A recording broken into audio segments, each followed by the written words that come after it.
السلام عليكم ورحمة الله وبركاته. مشكلة الخط مشكلة بيعاني منها كتير جدا كبار وصغيرين، ولازم تتعالج يا جماعة، لأن دي بتهدر حق الطالب في التصحيح وفي قراية الخط بتاعه نفسه، وكمان نفسيا الخط السيء ده بيخلي فعلا الطالب يبقى نفسيا مش كويس، وفعلا بيبقى متضايق جدا. وكل المدرسين أو أي حد بيشوف خطه بيجي يصحح بيستاء قوي، فبيتظلم في الدرجات طبعا، وبيتظلم في تقديره هو كطالب.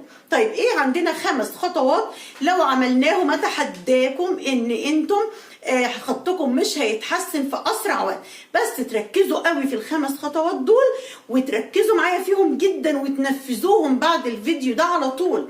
بعد الفيديو ده على طول هتبدأوا تجيبوا أي قطعة من أي كتاب وتمارسوا ال5 خطوات دي، تنقلوا القطعة في كراسة عندكم وانتم حاطين في دماغكم ال5 خطوات دي.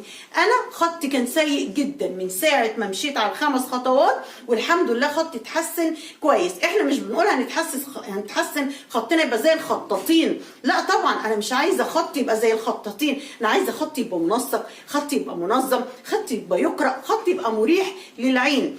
فالمشاكل كتيره، مش هنتكلم عن المشاكل دلوقتي عشان نقول ال5 خطوات على طول وما اطولش عليكم. المشاكل اللي هي يعني بقى ايه، الخط كبير قوي، الخط صغير قوي، الخط مايل قوي، المشاكل اللي انتوا كلكم اي حد بيعاني من اي مشكله في خط ابنه او خط بنته في اي عمر وفي اي مرحله، ناس كبار، ال5 خطوات دول هيعالجوا لكم المشكله.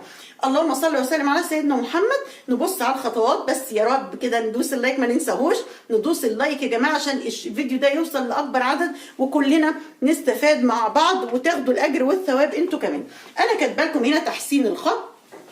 اول خطوه عندكم كاتبه لكم استقامه السطر. يعني ايه استقامه السطر؟ ده خطي، يعني انا بحاول كده، انا خطي كان سيء بقول لكم قوي، بعد ال5 خطوات بقى الخط بالمنظر ده. استقامه، بحب اكتب نسخ مش رقعه. استقامة السطر، يعني استقامة السطر، يعني شايفين الحروف كلها على السطر، والحرف اللي بينزل من على السطر بينزل، الهمزة بتنزل. لكن في ولاد بيكتبوا على السطر كلمتين 3 وينسى ان في سطر اصلا، وتلاقيه نزل تحت في الحتة الفاضية، بعد كده يبدأ يفتكر ان في سطر، تلاقيه بدأ يطلع تاني على السطر. فده من الحاجات اللي بتشوه الخط جدا جدا.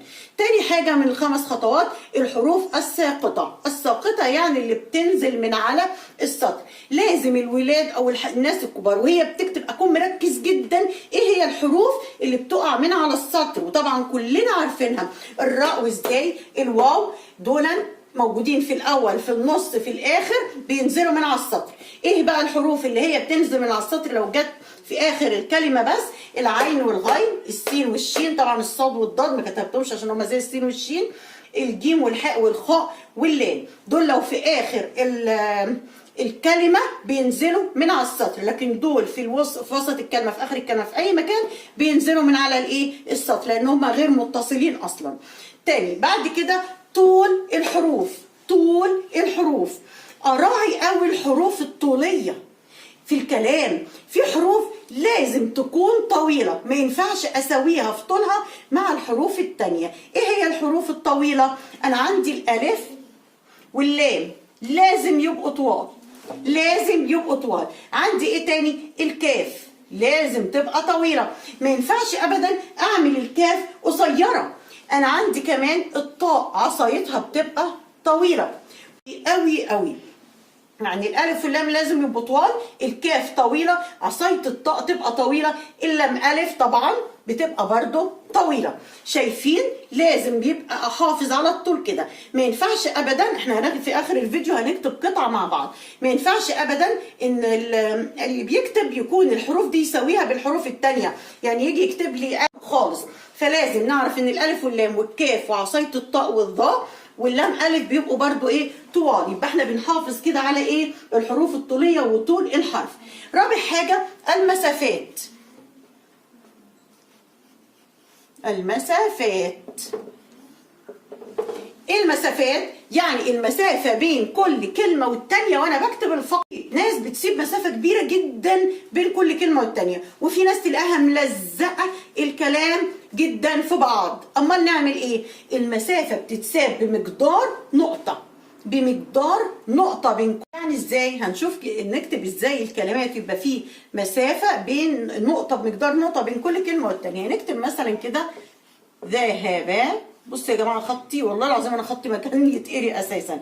احط نقطة مثلا ذهب مثلا ايه باسم اهي، شايفين الميم نزلت الى المدرسة. تلقائي انا لو لقيت بين كل كلمه تعالى نحسبها كده، هنا اقدر احط نقطه، هنا اقدر احط ايه نقطه، لا هو لازق في بعضه قوي ولا هو بعيد عن بعضه قوي، فشكله فيه تناسق كده في شكل ايه الجمله. عايزه اقربها لكم كده علشان تشوفوا خطي الى حد ما اتحسن عن الاول كتير قوي قوي قوي. بعد كده خامس خطوه هي ايه؟ تناسق.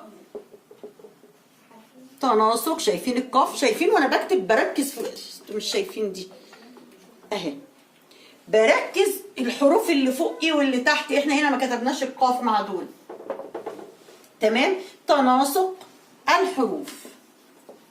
ادي الراء نازله والواو نازله وادي الفاء. شايفين تناسق الحروف؟ يعني ايه تناسق الحروف؟ يعني الحروف كلها تبقى قد بعضها زي الكيبورد كده بتاعت الكمبيوتر، زي لوحه المفاتيح. لوحه المفاتيح مظبوطه على مقاس الحروف واحد. ما ينفعش اكتب مثلا حرف الحاء مثلا، الحاء مثلا كبيره جدا واكتب جنبها السين صغيره. ما ينفعش اكتب مثلا الالف قصيره وجنبها الحرف الكاف طويل. لا، تناسق الحروف يعني وانا بكتب ايدي ماشيه على مقاس واحد. مقاس واحد للحروف، لا هي كبيره قوي ولا هي صغيره قوي، ابقى ماشي بتناسق يا جماعه. ما ينفعش اكبر الاقي الحرف في النص كبير وبقيه الحروف صغيره. تمام. هنحط مثال مثلا لو انا هكتب مثلا كلمه ايه؟ يتكون. في بقى اولاد يكتب لك كده يتكون. شايفين المنظر؟ شايفين شكلها سيء ازاي؟ يتكون. ده بقى اللي بنقول عليه عدم تناسق الحروف في الحجم. اهي تلاقي النون في الاخر كبيره، الواو صغيره، الكاف مش عارف ايه. لا، المفروض انا بحاول على قد ما بقدر ان الحروف كلها تبقى مقاس واحد. يبقى دول الخمس خطوات عندي اللي انتوا هتركزوا عليهم جدا جدا وانتوا بتكتبوا، وبعدها ان شاء الله خطكم هيتحسن جدا. 1 استقامه السطر، 2 الحروف الساقطه، 3 طول الحروف، 4 المسافات بمقدار نقطه، 5 تناسق الحروف وتناسق حجم الحروف. يلا كلنا نجهز ورقه وقلم ونجيب قطعه من اي كتاب ونبدا ننقلها ونراعي الخمس نقاط دول. هتلاقوا نفسكم خطكم فرق جدا جدا جدا. وحاولوا تستخدموا في الاول وفي البدايه الكتابه بخط النسخ، لان ده هيجمل خطكم اكتر وهيبقى شكله اجمل اكتر. يلا بينا. وما تنسوش اللايك يا جماعه علشان الكل يستفاد بالله عليكم، لان هو ده اللي هيساعد في انتشار الفيديو ان شاء الله باذن الله. دلوقتي مع السلامه علشان تجربوا انتوا، وهعمل فيديو تاني للقطعه اللي انا هكتبها قدامكم على السبوره باستخدام الخمس نقاط عشان الفيديو ما يبقاش طويل وتكسلوا انكم تسمعوه للاخر. استنوني في الفيديو القادم ان شاء الله. السلام عليكم.